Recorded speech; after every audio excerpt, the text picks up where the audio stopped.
রাধে রাধে বন্ধুরা, কেমন আছো তোমরা সবাই? আশা করি সবাই খুব ভালো আছো। আমরাও কিন্তু ভগবানের কৃপায় ভালোই আছি। আমার নতুন আরও একটি ব্লগে তোমাদের সবাইকে জানাই অনেক ভালোবাসা, অনেক স্বাগত। প্লিজ বন্ধুরা, আজকের ভিডিওটি স্কিপ না করে পুরো ফুল দেখার অনুরোধ রইল। আশা করি তোমাদের আজকের ভিডিওটি ভালো লাগবে। আর প্লিজ ভিডিও শুরুতে একটা লাইক দিয়ে ভিডিওটি কন্টিনিউ করো। অনেকে কিন্তু আছো সুন্দর সুন্দর কমেন্ট করো, কিন্তু ওটা লাইক করতে না ভুলে যাও। তো ভিডিও শুরুতে একটা লাইক করে দিলে কিন্তু একদমই ভুলবে না। আর তোমরা যারা ভিডিও বানাও এত কষ্ট করে, তারা তো সবাই জানো যে একটা ভিডিওর পিছনে কত কষ্ট করতে হয়। তাহলে একটা লাইক তো আমরা চাইতেই পারি, তাই না? সকালে কিন্তু আশিবাসি কাজ আমার হয়ে গেছে, আমি কিন্তু স্নান করে চলে এসেছি। আর এখন এই যে ভেজা কাপড় দিয়ে পুরো রান্নাঘরটা পরিষ্কার করে নিচ্ছি। আমি কিন্তু রান্না করার আগে পুরো একটা ভেজা কাপড় দিয়ে পুরো কিচেন কাউন্টার, গ্যাস ওভেন ভালো করে পরিষ্কার করি। আর এই যে তেলের বোতলগুলো, এগুলো জানো তো কদিন পরে পরে একটু পরিষ্কার করতে হয়, তা না হলে বোতলটা একদম পুরো অয়েলি অয়েলি হয়ে যায়। তারপরে যখন রান্নাবান্না করার সময় এটা ধরা হয়, তখন হাতটাও না তেল তেলে হয়ে যায়। তা প্রতিদিন না পারি আমরা একদিন দুদিন পরে পরেও যদি একটা ভেজা কাপড় দিয়ে কিংবা শুকনো কাপড় দিয়ে বোতলগুলো একটু পরিষ্কার করা যায়, তাহলে দেখবে অয়েলি অয়েলি ভাবটা জানো তো একদমই থাকে না। আর বোতলগুলো পরিষ্কারও থাকে। কদিন আগে কিন্তু বোতলগুলো ভালো করে জানো তো ভীম জেল দিয়ে পরিষ্কার করেছিলাম। তা আজকাল ভীম জেল দিয়ে করলাম না, একটা কাপড় দিয়ে কিন্তু পরিষ্কারটা করে নিচ্ছি।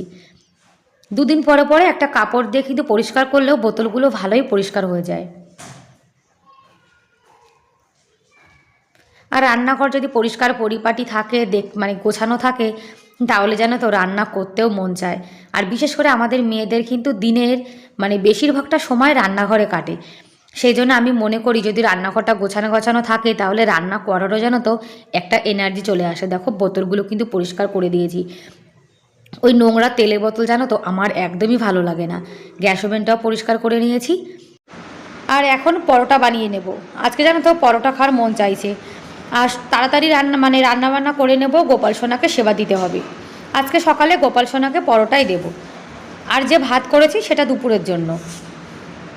কি জানো তো, কারেন্ট আসছিল, যার জন্য কিন্তু হিটারেই রান্নাবান্না করে নিয়েছি। এখন তো গ্যাস সিলিন্ডার ভালো পাওয়া যাচ্ছে না, এদিকে আমার ইন্ডাকশান ওভেনটাও খারাপ হয়ে গেছে। সেই জন্য কারেন্ট থাকতেই জানো তো আমি বেশিরভাগ রান্নাবান্না কারেন্টেই করে নিই। আর তোমরা কারা কারা আছো যারা আমার মতো পরোটা খেতে ভালোবাসো? আমার তো পরোটা খেতে ভীষণ ভালো ভালো লাগে। আমাদের কিন্তু গোপাল সোনা আছে, গোপাল সোনাকে কিন্তু 3 টাইম ভোগ লাগাই। সেই জন্য সব কিছু কিন্তু নিরামিষ জিনিসে রান্নাবান্না হয়। আর যদি কখনো আমার কিংবা আমার ছেলের একটু পেঁয়াজ রসুন খাওয়ার ইচ্ছা হয়, তখন কিন্তু ওই যে ভাতের সঙ্গে কাঁচা পেঁয়াজ খেয়ে নিই। আর পেঁয়াজ রসুন দিয়ে সবজি বানায় না অনেক মাস হয়ে গেছে জানো তো। আর পেঁয়াজ রসুন না খেতে খেতে এমন অভ্যাস হয়ে গেছে, পেঁয়াজ রসুন দিয়ে সবজি খেলে আমার অ্যাসিডিটি হয়ে যায়।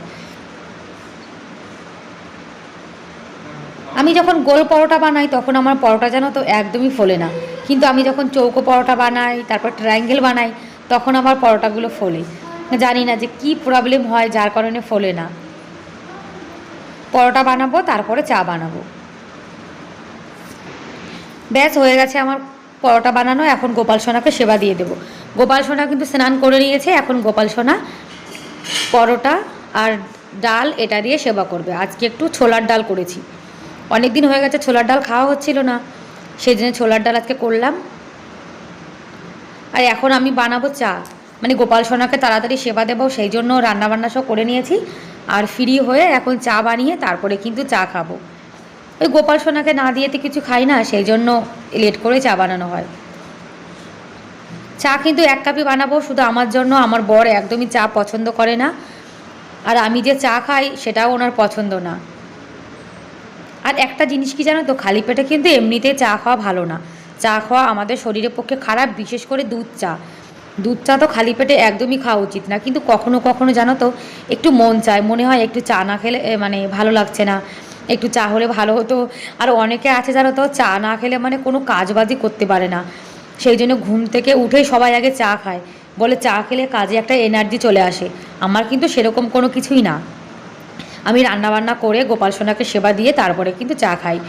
এদিকে লাল শাক কিন্তু কেটে ধুয়ে রেখে দিয়ে ধুয়ে টুয়ে রেখেছি। আর আলু সেদ্ধ ভাতও হয়ে গেছে।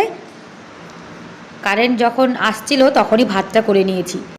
আর লাল শাকটা ধুয়ে রেখেছি, একটু পরে রান্নাঘর পরিষ্কার করে বাসন মেজে ঘরটা গুছিয়ে তারপরে আবার দুপুরের তরকারি রান্না করব। কারেন্ট আসছিলো বলে ভাতটা করে রাখলাম, এখন আবার কারেন্ট আসছে, তাড়াতাড়ি ঘরের কাজবাজগুলো করে আবার হিটারে তরকারিটাও করে নেব। আমি কিন্তু প্রতিদিন একটা ভেজা কাপড় দিয়ে রান্নার আগে রান্নাঘরটা পরিষ্কার করে নিই, আবার রান্নার পরে পুরো কিচেন কাউন্টারটা ভালো করে পরিষ্কার করে নিই। ওই যে রুটি বানাই তো, তখন দেখবে আটার গুঁড়ো টুড়ো পড়ে যেন তো একদম নোংরা হয়ে থাকে, পরিষ্কার না করলে একদমই হয় না। আর বন্ধুরা, তোমরা এখনও পর্যন্ত যারা আমার ভিডিওটি দেখছো, তোমাদের আজকের ভিডিওটি কেমন লাগলো কমেন্ট করে কিন্তু অবশ্যই জানিও। আর ভিডিওর কোনো অংশ যদি তোমাদের একটু হলেও ভালো লেগে থাকে তাহলে প্লিজ এটা লাইক করে দিও। আর আমার চ্যানেলে তোমরা আজকে যারা নতুন আর ভিডিওটি দেখছো, তোমরা যদি এরকম ডেইলি লাইফস্টাইল ব্লগ দেখতে পছন্দ করো তাহলে কিন্তু চাইলে আমার এই ছোট্ট চ্যানেলটিকে সাবস্ক্রাইব করে আমার এই ছোট্ট পরিবারের পাশে থেকে যেতে পারো। আর এই কাজটি যারা অলরেডি করে দিয়েছো তাদেরকে অসংখ্য ধন্যবাদ। আর তোমরা যে দিদিভাইরা আমার ভিডিও দেখো, সুন্দর সুন্দর কমেন্ট করো, তোমাদেরকে কিন্তু অনেক অনেক ধন্যবাদ, অনেক ভালোবাসা জানাই মন থেকে। আর যে দিদিভাইরা প্রতিনিয়ত আমার ভিডিও দেখে, আমি কিন্তু সেই সব দিদিভাইদের ভিডিও দেখি। আর কেউ যদি ভালোবেসে আমার ভিডিও দেখে তাহলে তো আমারও কর্তব্য, তাই না, তাদের ভিডিও দেখার। তোমাদের সঙ্গে কথা বলতে বলতে আমার কিন্তু ঘরটাও গোছানো হয়ে গেছে। আর ঘর বাড়ি গোছানো থাকলে নিজের মনে একটা শান্তি শান্তি ভাব লাগে, আর মনে হয় যেন আমার অনেকটা কাজ যেন তো কমপ্লিট হয়ে গেছে। আর ঘর, বিশেষ করে ঘরের বেডটা যদি এলোমেলো থাকে তাহলে তো একদমই ভালো লাগে না দেখতে। আর এখন এই যে আমার সোনার পড়ার টেবিলটা একটু পরিষ্কার করে নিচ্ছি। প্রতিদিন কিন্তু এই কাজগুলোকে করতে হয় জানো তো, তারপরেও জিনিসপত্রের উপরে যে এত বালি কোথা থেকে আসে আমি একদমই বুঝতে পারি না। আর এই রাজস্থানে তো মানে সবসময় শুধু ধুলোর হাওয়া চলে, আমাদের এখানে জানো তো মানে মাটিগুলো একদম বালি মাটি, যখনই হাওয়া চলে পুরো সব বালি ছড়িয়ে যায়। আর এখন তো গরমকাল চলে এসছে, হাওয়া বেশি বেশি চলবে আর সারা ঘরে বালি আরও বেশি হবে, তখন মানে সকাল বিকাল দু টাইমে আমাকে ঘর পরিষ্কার করতে হবে জানো তো। আর কালকে বিকালে বাজারে গেছিলাম, বাজার থেকে ওই যে আমাদের সাপ্তাহিক বাজার যেটা করি আমরা, সেটা করে নিয়ে এসেছি। আর এখন সব ডাব্বাতে ঢেলে রেখে দিচ্ছি।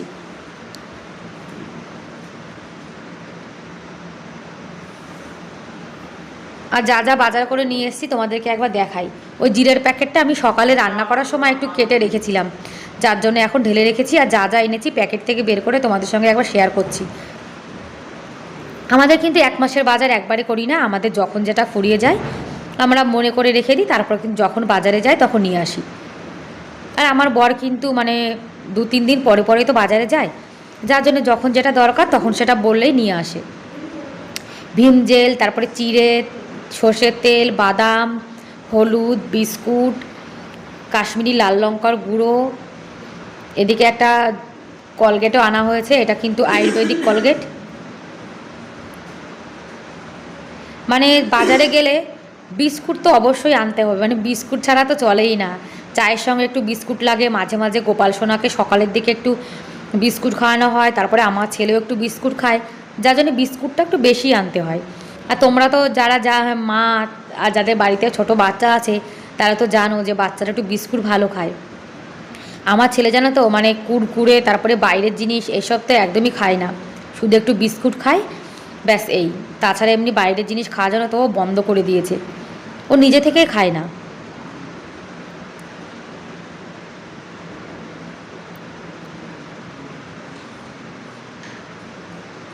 আর আমরা যারা হাউস ওয়াইফ তাদের কিন্তু রোজ এই একই রকমের কাজ থাকে। তেলটা ঢালা হয়ে গেছে, আর যা আছে এখন ডাব্বাতে ঢালবো না, সেগুলো এই বড় ডাব্বাটার মধ্যে রেখে দিচ্ছি। মানে যে জিনিসগুলো মানে দরকার হয় না সচরাচর সেগুলো কিন্তু এর মধ্যে রেখে দিই, তারপরে যখন যেটা ফুরিয়ে যায় তখন সেটা বের করে আবার ঢেলে রেখে দিই ডাব্বাতে।